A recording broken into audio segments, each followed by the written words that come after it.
Well, welcome Newberg Area Historical Society. For anyone on the computer joining us, thank you very much for coming tonight. Don't worry, unmasked people are distanced appropriately. So all the things we have to think about today. Welcome tonight. Thank you all for coming tonight.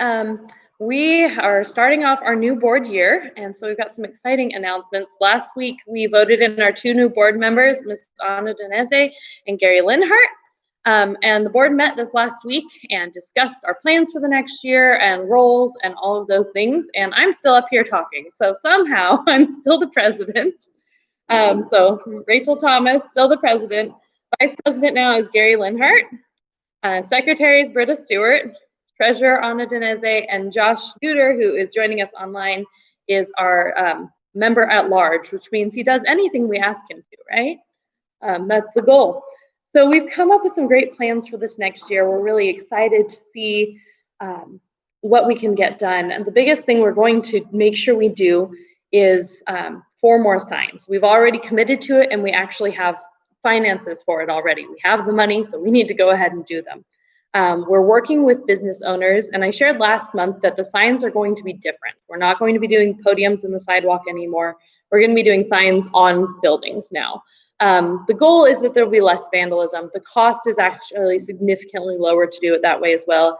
And we don't have to follow as many regulations on the buildings. We actually are exempt from the sign code because of the nature and the size of our signs. So it makes it really easy. So we're making our project even easier, but we're going to be able to move forward. The other nice thing is we've had so many local businesses say that they would eventually like a sign that if we did them in the sidewalk, you'd be tripping every 5 feet because there's so many signs that eventually we might be doing. So that's one of our goals. The next is continuing our events. So we want to do another Ewing Young Day, year 3. The last 2 years have gone really well. Attendance has gone up every year, and they've been really successful events. So we're excited. Gary's excited to take the lead on that. We're going to, if the Camellia Festival happens, we're going to participate in that and the Old Fashioned Festival. We plan on doing the Hoover birthday party again. And those are our planned events for the year. And then we're going to really revamp our walking tours. There are a couple historic walking tours in existence in Newberg already, but some of them either need major editing because they just haven't been looked at in a while, and some of the houses are no longer standing, or they just need to be refreshed. So we're going to refresh some of those and perhaps even create some more if we have the ability to. So that's one of our major goals. And then another goal is to, we're going to conduct some feasibility studies for a couple of projects we're doing over the next year. So feasibility projects are going to include looking at whether or not we can partner with Chehalem Parks and Recreation for some historic records that they own at a park up on Parrot Mountain. I've already seen the records. There's some really interesting things there. We need to form some partnerships to be actually managing the historic records that exist in little pockets around the city. So we're going to start studying and having conversations and seeing what we can do in the future with that.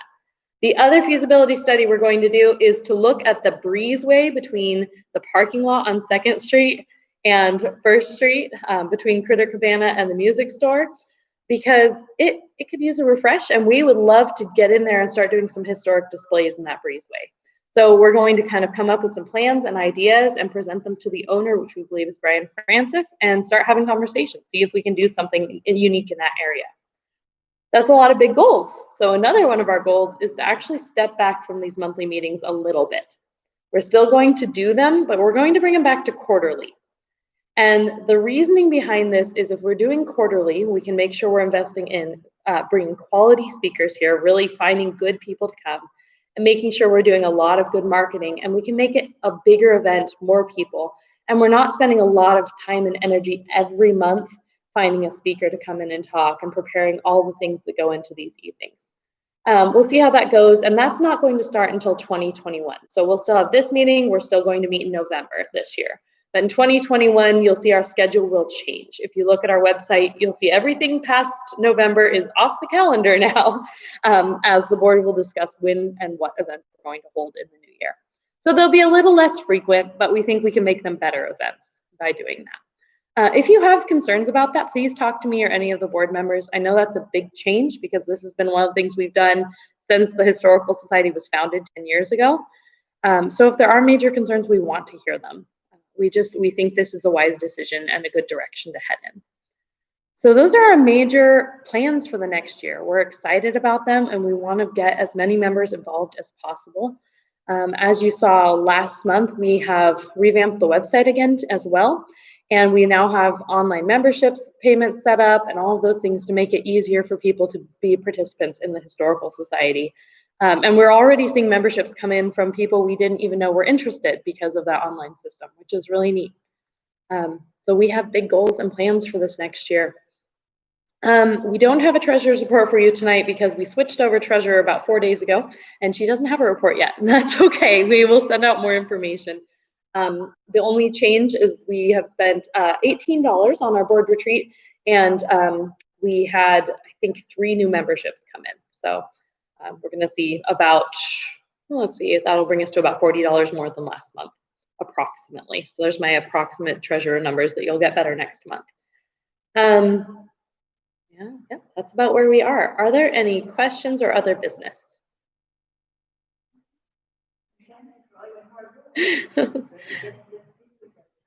Yeah. Yeah, I think it will be a little bit simpler, and I think it'll help us streamline our efforts. And if we decide eventually we need to go back, we can always go back. So it's not a major change. And I know that some folks will miss getting together. We don't intend to not be doing history every month. We're just going to be doing things in other formats. So that means we might have more videos on the website or blogs. We might do other special little events or gatherings, but we just aren't going to do the monthly lecture here. Part of that, like I said, it really is so that we can get good quality presentations like the one we have tonight is great, but it's hard to find 12 of those a year. So we want, or 10 or whatever it is that we actually do. So we want to make sure that we're finding high quality, good historical presentations every month, or every time we do something. Yeah. Yes. Can we get the announcements on the cultural center, their monthly events? Yeah, so one question we've been asked is if our event can go out on the Cultural Center newsletter, and that's a conversation we can have with the Cultural Center. Because it is not one of their sponsored events, they're just letting us host here. There's some things there, but they usually at least have us in all their bathroom stall listings and other things like that, share that we are meeting here. And I can talk to their marketing director and see if that could be possible. Any other? Was there business from any other board members? All right, we're going to take about a 15-minute break, and then we'll be starting our next portion of the presentation.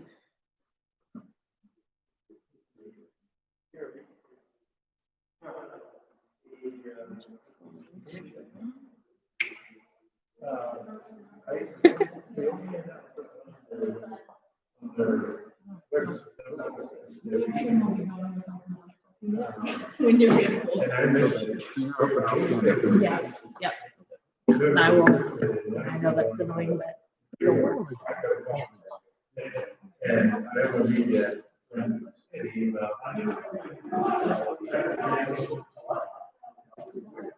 Well, that is.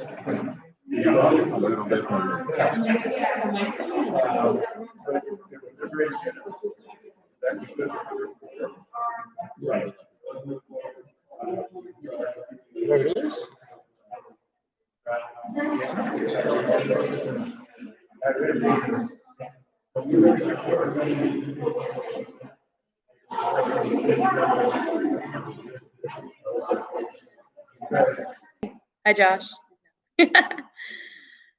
We'll gather in here. My name is Rachel Thomas, and I have the pleasure of serving as the president of the Newberg Area Historical Society.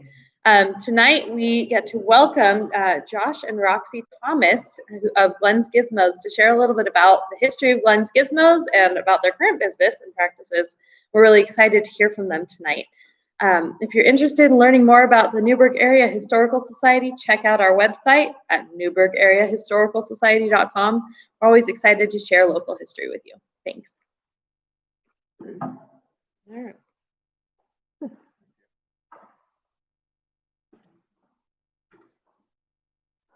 All right, I am Joel Thomas, and I get to help you out here with learning more about Glen Mills. I'm excited to have the opportunity to come and share with you.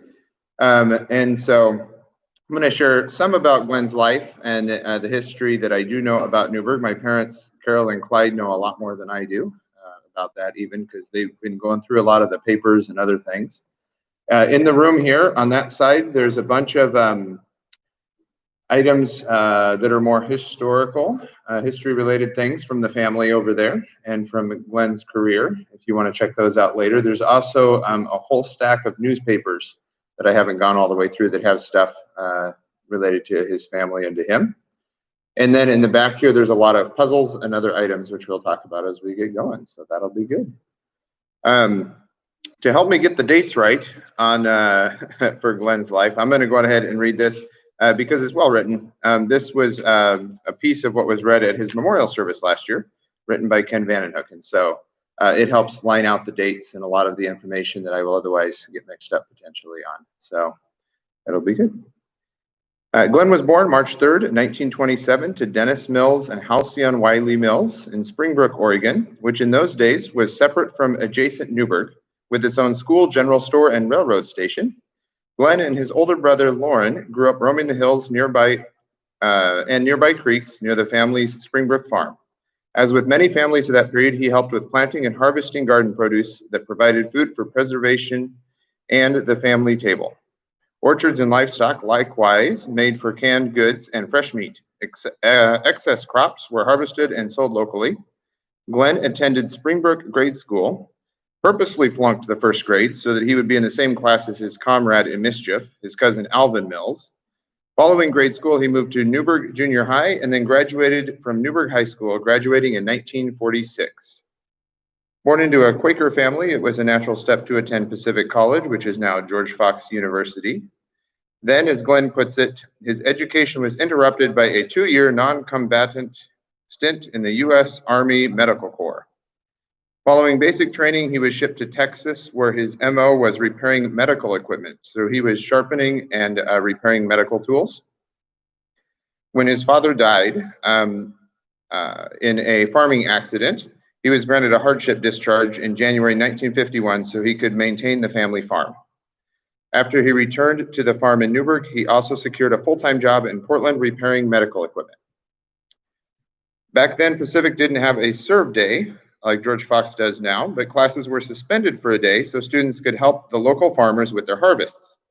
So Glen, given the responsibility for the nut harvest on the family farm, made arrangements with Pacific College for students to help.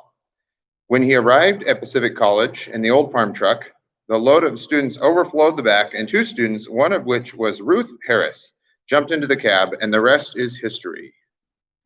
On November 22nd, 1951, Glen Wiley, which means clever, married Ruth Harris in Greenleaf, Idaho. With a knack for creating and building things for his honeymoon, he even built a camper for his truck.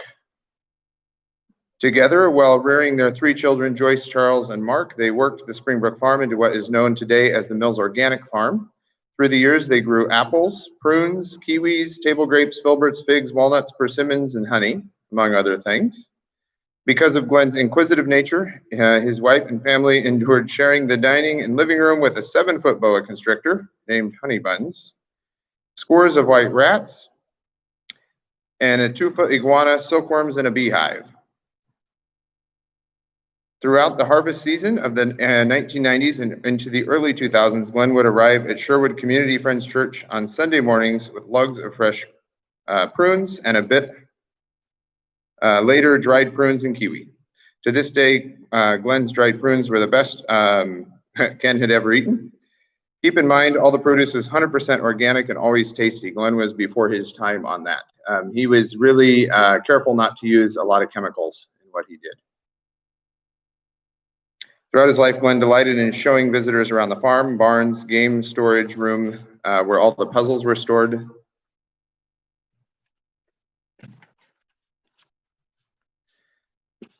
Glen remained curious and inventive throughout his life, inspired by his well-thumbed copies of popular mechanics, which he had a lot of, like I think all of them probably. He created tools for the farm, a strawberry harvester, a walnut sorter, and a myriad of other useful and not so useful curiosities. Popular Mechanics, Popular Science, and Scientific American publications fed his thirst for creating hands-on games for public display.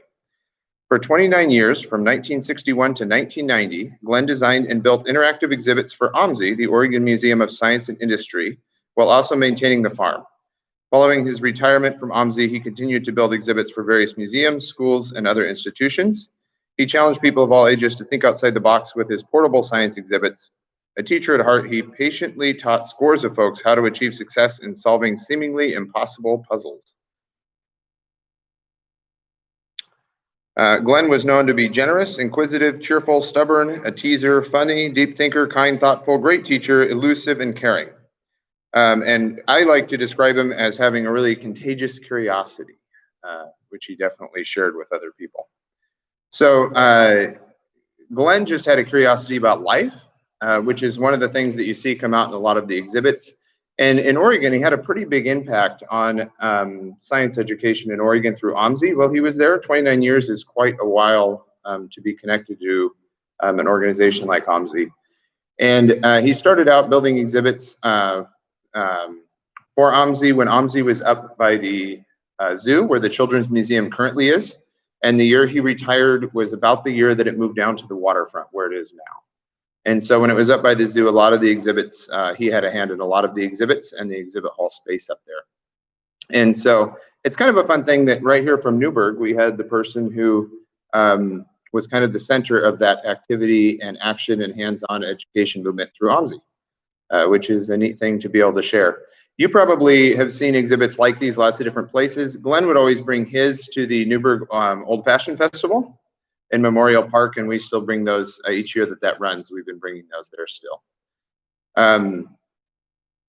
The exhibits that he built, he was really kind of a curious tinkerer at heart, and several of the publications noted that he would just find things on his farm and then build things out of them for exhibits. He didn't spend a lot of money on his prototypes of his exhibits and other things he'd build. He would find everyday things and then teach a science lesson or a math lesson or a optical illusion lesson or something else associated with it from, well, all that stuff there from the family farm.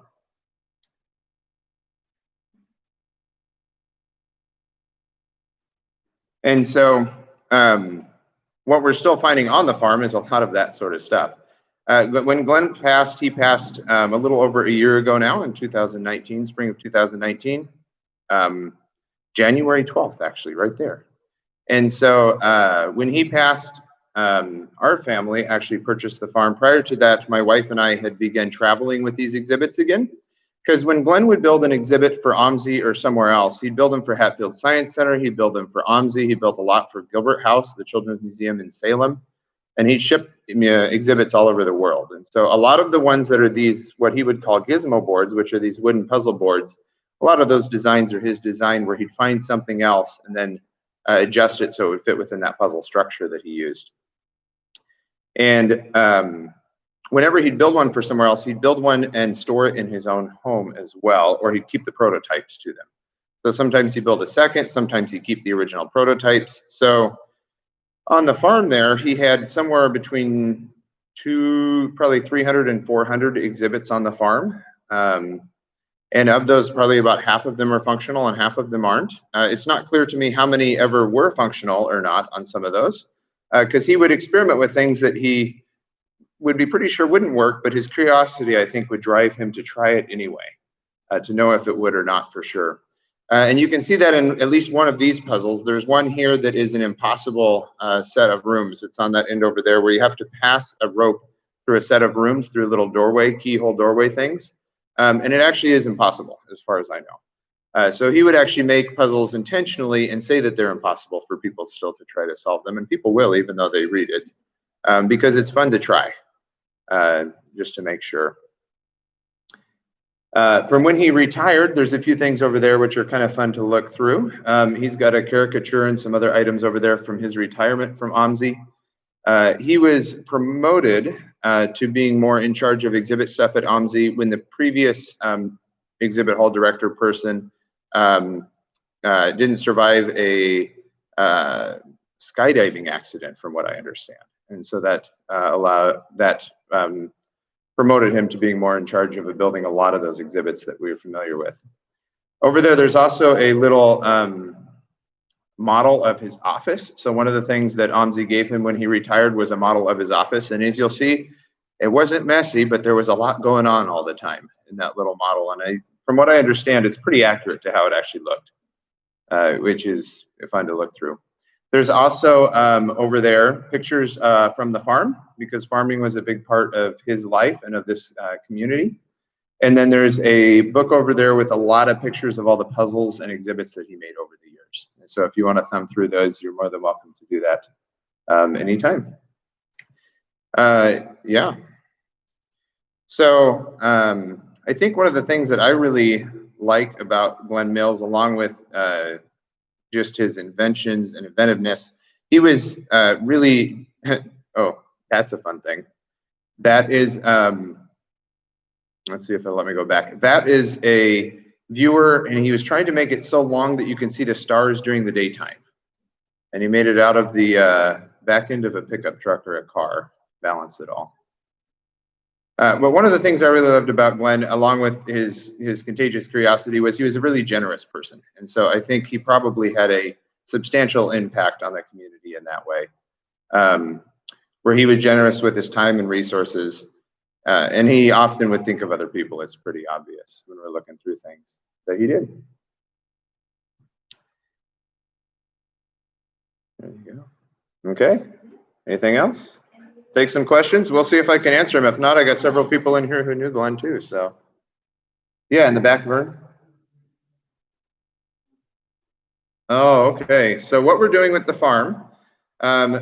So before Glen passed, a couple years before, we had a family meeting with his kids and said, you know, what's going to happen with these exhibits? And none of them had a big interest at that time in trying to continue any of that stuff from their dad. They all had good things going in their life in different directions. And so Roxana and I, my wife over there, began buying exhibits off of Glen towards the end of his life. And then now that my parents own the farm and we're leasing from them, we're actually going to turn that facility into an education center for the community here.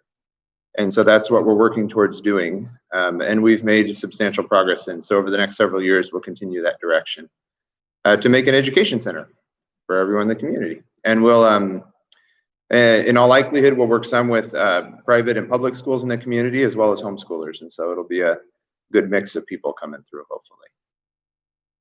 Yeah.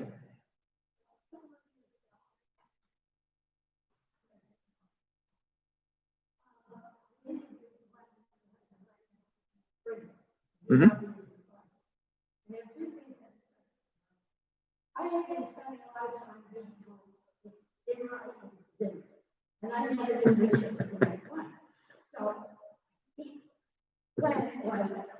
This man didn't realize friends. And so he was correcting that. I said, well, I got to work it. Zimri. Yes.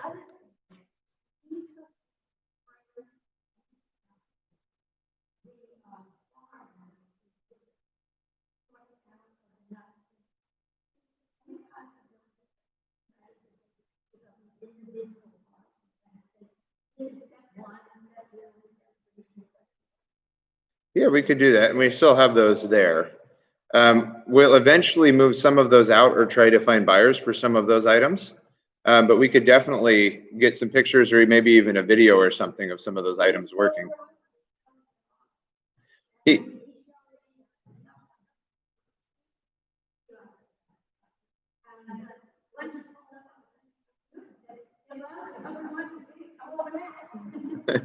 Yeah, that's Glen. He is super friendly that way.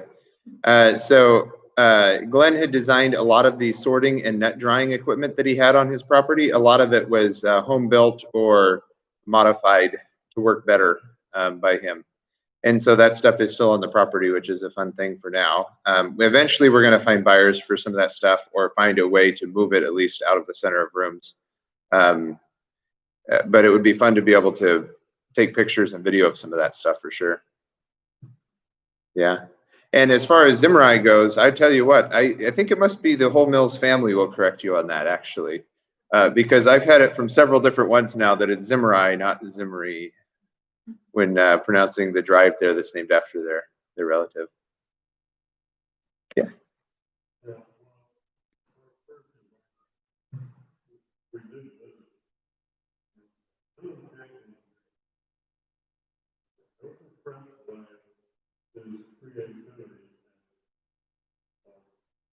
Making these, the life of the sort of the nuts and the nuts and the sort of the driving.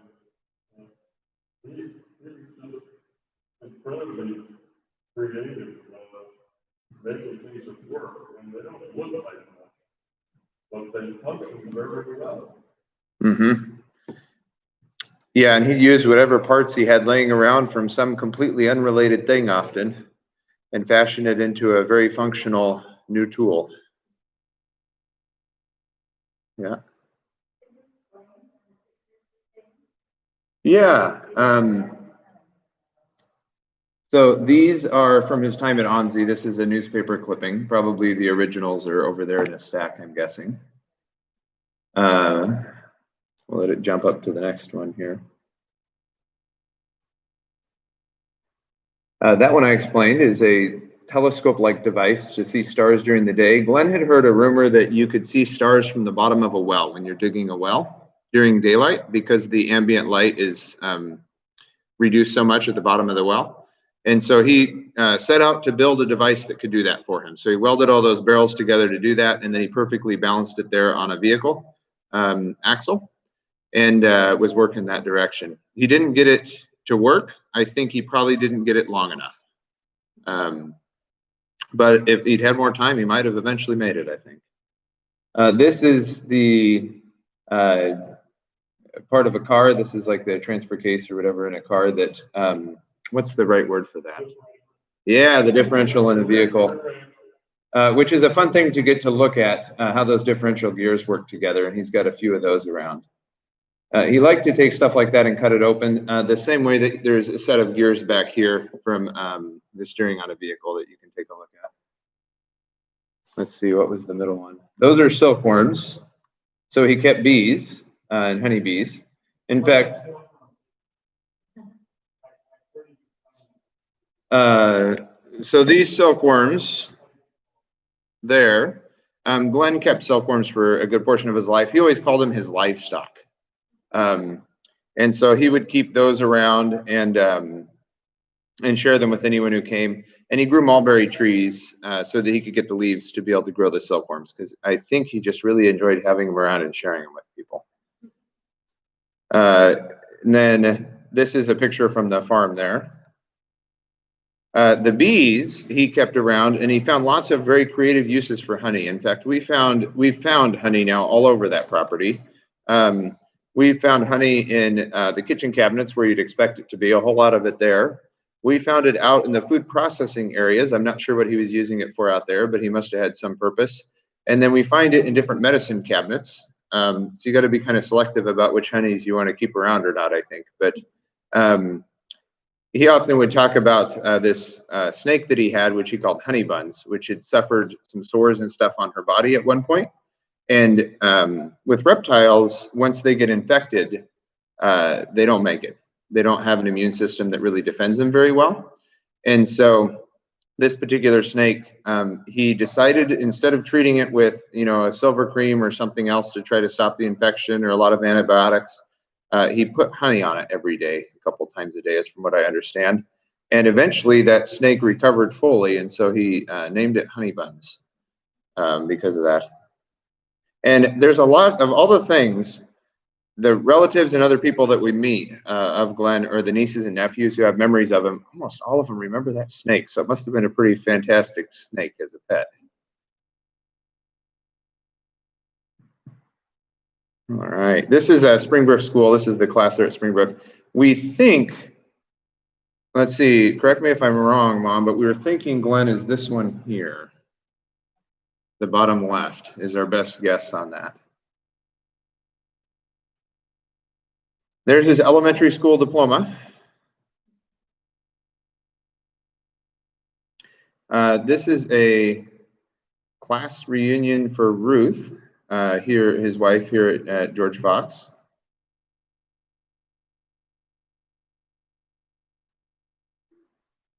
And there's the list of people in that last picture.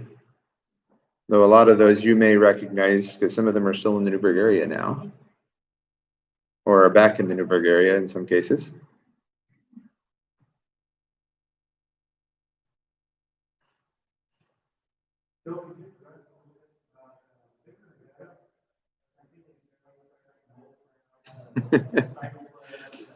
Yeah.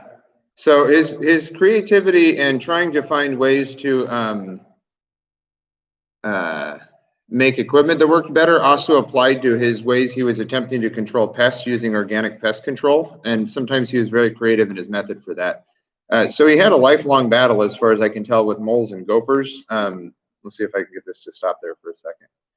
But as far as I can tell, he had a lifelong battle with moles and gophers. He really was after a good way to get rid of them. And so he tried lots of different things. Among other things, we found the air horn from a semi-truck, which he refashioned to go onto, I think probably it was to go to this, wherever it is, that cart with all of those, maybe I went the wrong way. I wonder if it was the other way. The cart with all of the cylinders on it, that one there. I'm guessing this was his attempt at that, because he decided to find out if moles and gophers could be driven away by sound. So he hooked up a semi-truck horn, he stuck it right on top of the hole, and then blasted them with the sound from it. But there were a lot of different things like that that he tried. Mostly, I think, without much success, but he wanted to try it anyway, just to make sure it didn't work. And then other things he would try, like he made a live trap for coyotes. I think it probably could have caught cougars. It was huge. That looked just like the little ones you'd find for mice, with the two doors that snap down on the sides. But he made it about 10 feet long, maybe 12 feet long. I don't know. It was massive. And so he'd always take some other idea and then just expand on it to see how it would work, because his curiosity, I think, really drove him to wonder if it would. Yeah.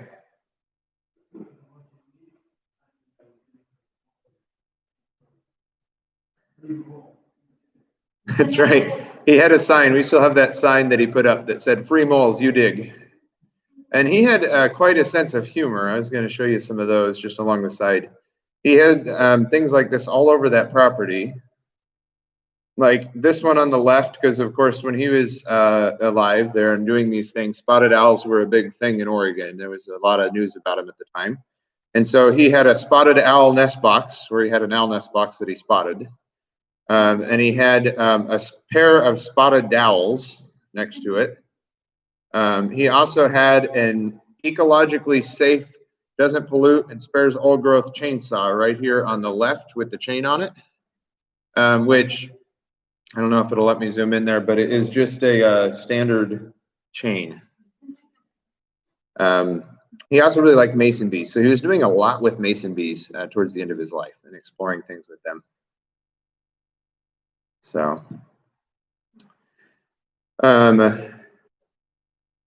this one is, I believe, his brother Lauren at his wedding, right? And Betty. And then this is Glenn and Ruth.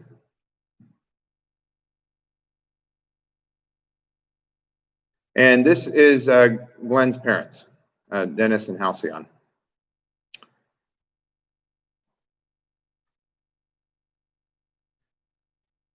On that property is a lot of kiwis and grapes. He did a lot of table grape growing. Glenn was not a big fan of alcohol, to say the least, from what I can tell. And so Vern's laughing, so it must be at least partially true. But he had a lot of grapes there, and they're all different varieties of table grapes and kiwis planted on that property. And I'll tell you what, when all those come ripe, it smells really nice out there. This last year.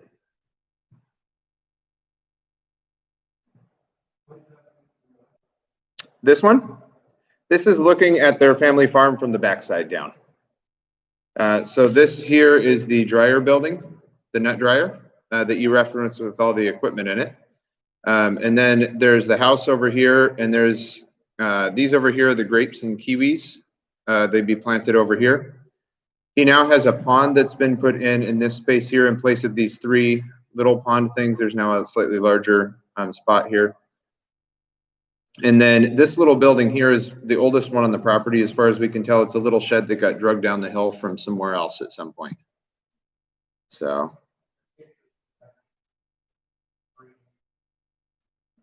probably, yeah.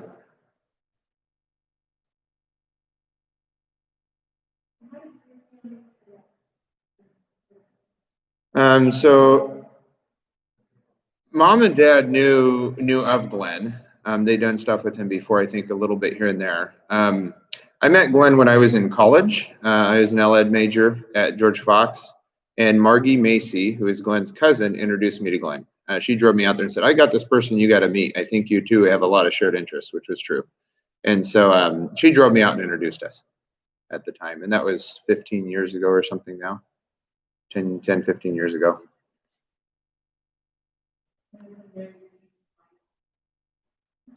Yeah, so I was working at the coast for Twin Rocks Friends Camp full time, and I started an outdoor education program at that facility, which a bunch of the Newberg schools started going to, and a few of them were already attending there and running their own programs. So I just came along and helped them with theirs, and then when I left the camp there, we started the business called Glen's Gizmos to continue the legacy that Glenn had started of curiosity and creativity. So.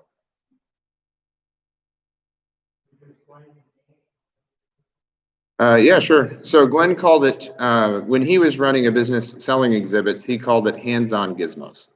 And he initially spelled it G-I-S-M-O-S instead of G-I-Z-M-O-S. And so that spelled OMSI backward with a G in front of it for Glenn. That's where Gizmos came from, G-I-S-M-O-S.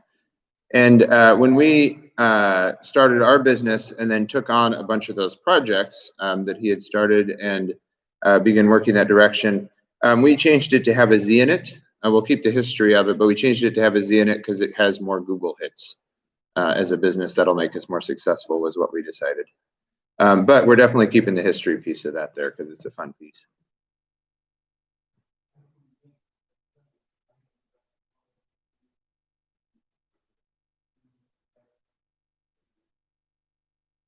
I think he would have been a great science teacher for sure. Yeah.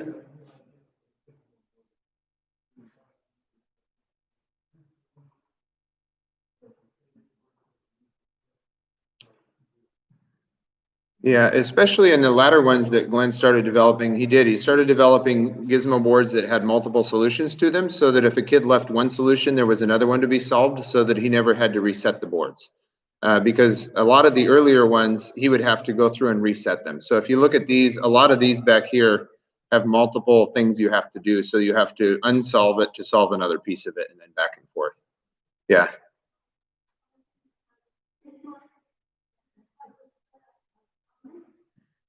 They still use a lot of the designs in their puzzles that they ship out to schools and loan out.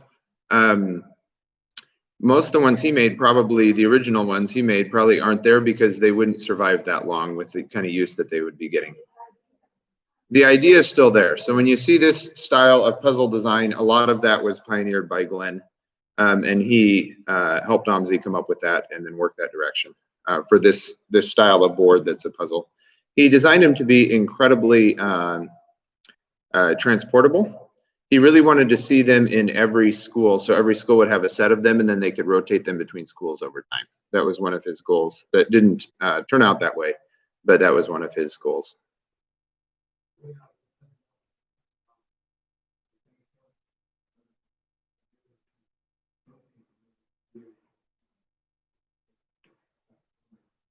Mm-hmm.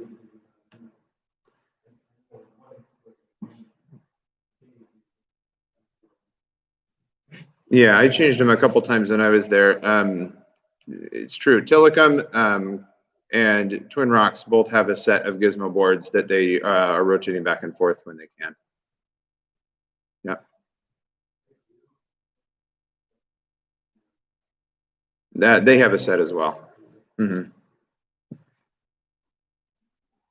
Yeah.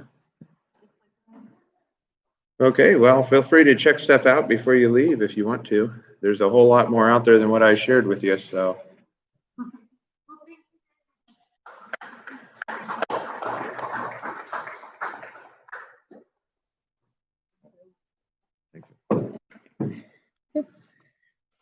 Well, thank you all for joining us tonight, and we look forward to meeting with you again next month in November.